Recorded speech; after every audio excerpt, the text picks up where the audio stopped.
大家好，今天跟大家分享葱油花卷的做法。下面我们来看怎么做吧。先准备好需要的原料，我们来腌上葱油，腌制一会儿更香。把葱切成葱花，倒入油中，拌匀备用。将酵母粉、水放入面包机中，倒入面粉，和成光滑的面团，然后让面团发酵，发酵到2倍大。在面板上撒一些面粉，拿出发好的面团，要多揉一会儿排气。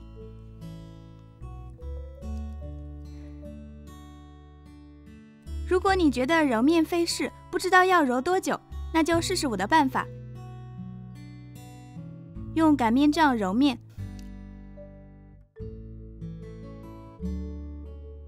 把面擀成片儿，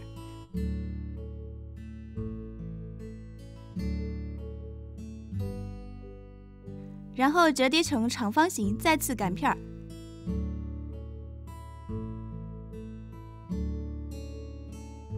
2次面就差不多很光滑细腻了。擀片之前，面板上一定要撒面粉，不然面皮容易粘上。把面团擀成50厘米乘35厘米的面皮，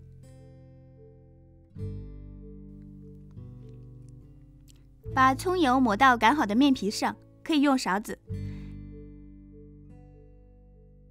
均匀地撒上盐，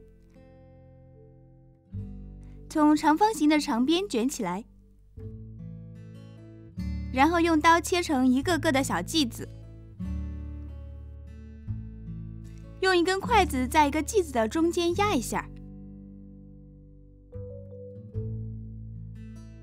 把中间的2头捏在一起，收口朝下，就变成了一个漂亮的花卷。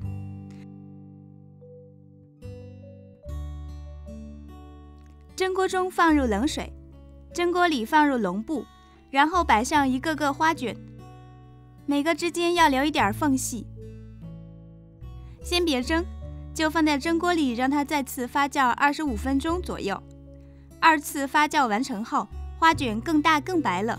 大火烧开蒸锅后，蒸15分钟左右，一锅香气扑鼻的葱油花卷就做好了，保准你喜欢哦。葱油花卷真的好香哦，趁热吃吧。喜欢我的视频一定要订阅哦，我们下次再见。